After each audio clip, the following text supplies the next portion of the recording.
Number 6. Skyblazer, a Super Nintendo platformer published by Sony. Yes, that's Sony in 1994, still months from launching the PlayStation and happy to make Nintendo games. Developer Ukiyo-tei had just finished the movie tie-in for Hook, and here they cut loose. You're a sky warrior climbing rotating towers, gliding over collapsing bridges, and diving through pseudo-3D flying stages that push the hardware hard. Critics liked it. Almost nobody bought it.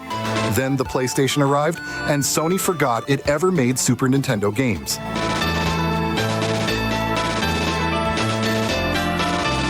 Number 5. Pocky and Rocky, where a young shrine maiden and a raccoon dog battle an army of Japanese ghosts. It's a sequel to Kiki Kai Kai, a 1986 Taito arcade game, but Taito handed the license to a small studio called Natsume, who made it one of the best co-op games on the system.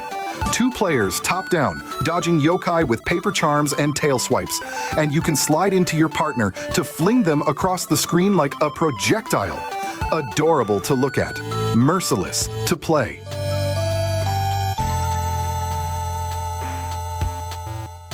Number 4.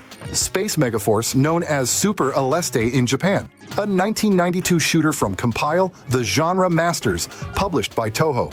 Yes, the Godzilla company. It hands you 8 weapons with 6 power levels each, 48 firing modes on a console that supposedly couldn't handle shooters, and it runs fast and clean, barely a flicker. In 1997, Electronic Gaming Monthly ranked it among the 50 best console games ever made. Then everyone forgot it existed. If you try one Super Nintendo shooter, this is the one.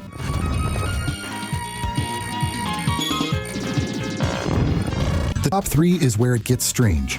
A hero who fights by hurling his own arms and legs, a rescue mission whose only enemy is fire, and a Capcom game that sold worse than nothing. Number 3. Plok, the platformer whose hero attacks by throwing his own arms and legs. It began in the late 80s as a self-funded arcade project called Flea Pit, built by 2 British brothers, Steve and John Pickford, who refused to let it die and finally shipped it on Super Nintendo in 1993. It hides one of the great soundtracks of the 16-bit era, written by the Fallen Brothers. The composer of Donkey Kong Country cites them as an inspiration. 3 publishers, 3 regions, and it flopped in every one.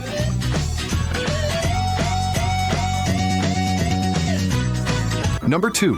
The Firemen, one of the only games where the enemy is fire itself. No aliens, no army, just a chemical plant on Christmas Eve, a building burning out of control, and you, a hose, and a partner rescuing survivors floor by floor while the blaze spreads in real time.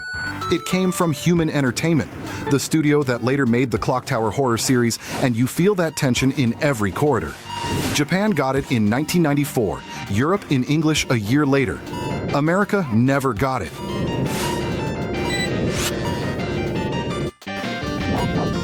Number 1, Demon's Crest, the biggest injustice on the Super Nintendo.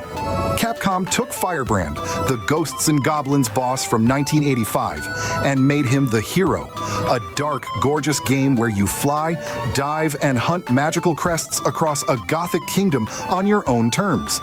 It's the most atmospheric thing Capcom made that decade. Yet it bombed so hard it's legend.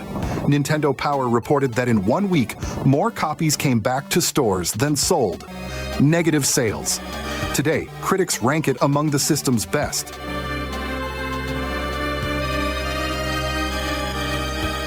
So which Super Nintendo deep cut did I miss? Every forgotten game deserves one more continue.